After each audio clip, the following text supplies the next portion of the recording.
Salut et bienvenue sur École C'est Facile. C'est un plaisir de vous retrouver pour parler de mathématiques, toujours dans les nombres complexes. Dans cette vidéo, on s'intéressera, comme dans la vidéo précédente, à la résolution des équations du second degré dans C. On fera la résolution de cet exercice d'application et on prendra le deuxième cas. Je tiens à rappeler que dans la vidéo précédente, dans celle qui est directement antérieure à celle-ci, nous avons résolu le premier cas. Alors sans plus tarder, on se retrouve après le générique pour commencer.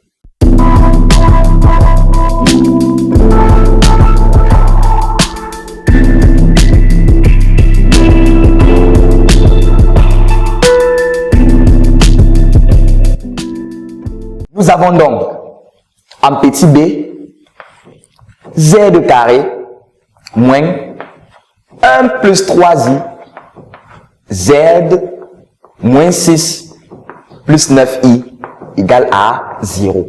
Là, on nous demande de résoudre dans grand C. Cela signifie quoi? Que les coefficients dans la forme AZ carré plus BZ plus C sont des complexes et que la solution Z ici recherchée, notre inconnu, est également un complexe. Sans plus tarder, rappelons d'abord, il est très important, A égale à 1, B égale à moins, n'oublions pas ce moins, 1 plus 3i, et C égale à moins 6 plus 9i. Et bien sûr, ayant cette forme, AZ carré plus BZ plus C égale à 0. Première étape, il serait très important et très nécessaire de repérer les coefficients A, B, C. N'ayons pas peur que dans A, B, C, il y ait des complexes parce que nous sommes dans grand C. Tout nombre a le droit d'être complexe, d'avoir une partie imaginaire, d'avoir I en soi. Alors, cela ne nous empêchera pas d'appliquer la procédure telle que connue depuis présentée dans les réels. Delta qui est égal à B carré moins 4AC. On connaît tous pourquoi. Il nous suffira tout simplement de faire cette opération. Maintenant, on connaît les opérations dans grand C, donc on ne sera pas surpris. B carré, voici B. Bien, il faut prendre tout B, il est nécessaire. O carré, moins 4, où est A? 1, C, où est C? Il suffira tout simplement de faire cette opération. Ainsi, le moins peut disparaître puisqu'il s'agit au carré, moins X au carré, c'est encore X carré. Donc, ce qui m'intéresse véritablement ici, c'est 1 plus 3i. Facteur de 1 plus 3i, puisque c'est au carré, il me suffira tout simplement de faire ce développement et d'arranger encore. Et là, moins 4, mettons encore comme ça, puisque le 1, il peut partir, il n'a pas trop son mot à dire là. Et là, un simple développement tel que connu, 1 fois 1, 3i, vous comprendrez, 3i encore, oui. Et là, i fois i, moins 1, 3 fois 3, 3, ça fait moins 9. Et là, simple développement, moins 4 fois moins 6, ça fait plus 24. Bien sûr, on multiplie également les signes, moins fois moins plus. Et là, moins 4 fois 9i, ça fait moins 36i. Parce que 4 fois 9 donne 36. Et il me suffira tout simplement de réduire, c'est-à-dire les parties réelles entre elles, les parties qui ne comportent pas i. C'est-à-dire 1, écrivons encore cela, 1 moins 9, plus 24, plus 3i, là c'est la première partie, plus 3i encore, moins 36i. Et là, on se rend compte que quoi? On a 1 moins 9 plus 24 qui donne 16. 3i plus 3i, ça fait 6i. Moins 36i, ça fait moins 31. Ainsi, voilà mon delta. Il suffira tout simplement de bien faire les développements, de réduire et de combiner les parties réelles entre elles et les parties imaginaires entre elles. Et là, on aboutit à delta qui est 16 moins 30i. Delta n'est pas 16. Si delta était 16, racine de delta c'est 4. Si on continue comme ça, c'est bien le faire. N'est non plus 30. Mais 16 moins 30i qui est un complexe parfait. Ce n'est non plus moins 16 pour qu'on puisse dire 4i, i à cause du moins, mais c'est 16 moins 30i. Donc, il nous suffira par la suite de déterminer la racine carrée de delta. Donc, pour la suite, il nous faut que vos racines carrées de delta. Racine carrée de delta donne quoi?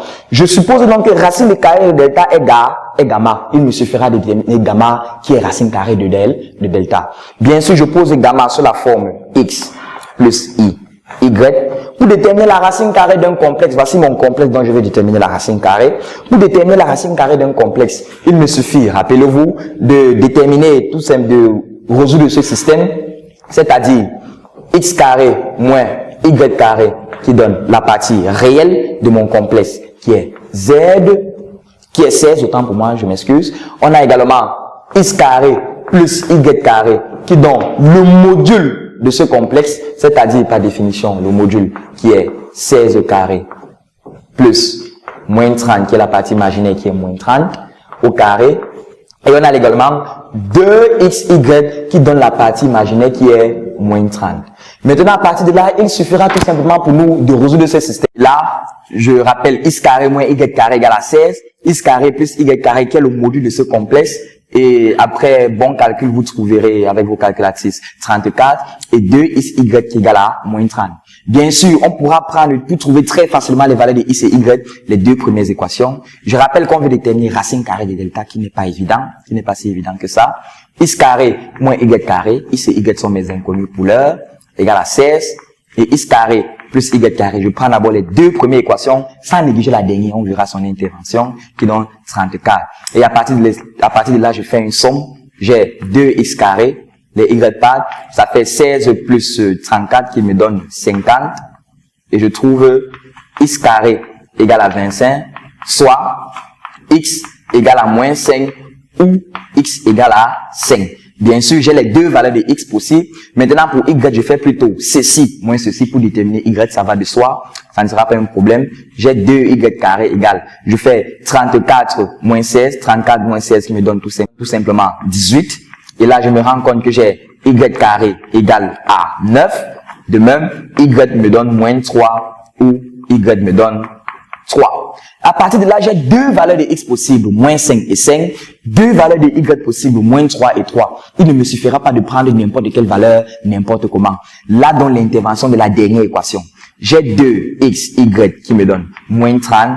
Ça veut dire que xy égale à moins 15.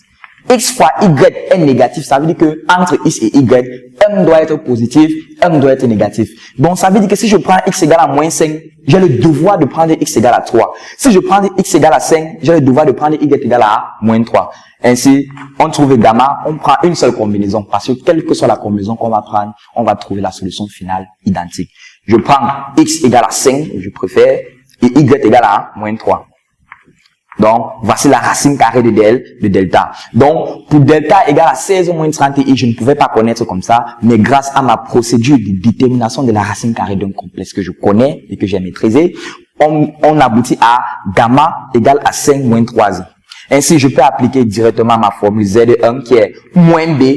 Je rappelle que b est ça, donc moins b sera ça directement. Ça me facilite la tâche. Moins racine de delta sur 2a. Avec a qui égale à 1. Très vite, un bon développement, ça nous mène à 1 plus 3i moins 5 plus 3i encore sur 2. Ça nous mène à moins 4 plus 6i sur 2. Donc finalement, Z1, d'après un bon développement, finalement, on trouve moins 2 plus 3i. Voilà Z1. Et enfin Z2, toujours par application, cette fois, moins b, qui est toujours 1 plus 3i, parce que ça sera toujours moins b qui avait déjà le moins. Cette fois, plus racine de delta, je mets tout simplement 1 plus là, sur 2a, avec a qui égale à 1. Et là, je me rends compte que les 3i vont partir, il va me rester 6 sur 2, qui me donne 3. Ainsi, voilà mes deux solutions. La première solution, moins 2 plus 3i, et la deuxième solution, 3. Ainsi, mes solutions dans grand C, bien sûr, moins 2 plus 3i, point virgule 3. Voilà ma solution finale. Jusque-là, ne nous inquiétons pas. Ce n'est pas parce qu'on a dit dans C que les deux solutions doivent comporter I. Même si une solution a I, l'autre n'a pas I, ce n'est pas un problème parce que grand C, c'est l'ensemble général. Même si on dit résoudre dans C, on trouve 1 et 2, ce n'est pas un problème. 1, c'est un complexe à partie imaginaire nulle. 2, c'est un complexe à partie imaginaire nulle. Voilà donc la méthode de résolution des équations du second degré dans C. Et la petite particularité qui vient, c'est la détermination de la racine carrée de delta.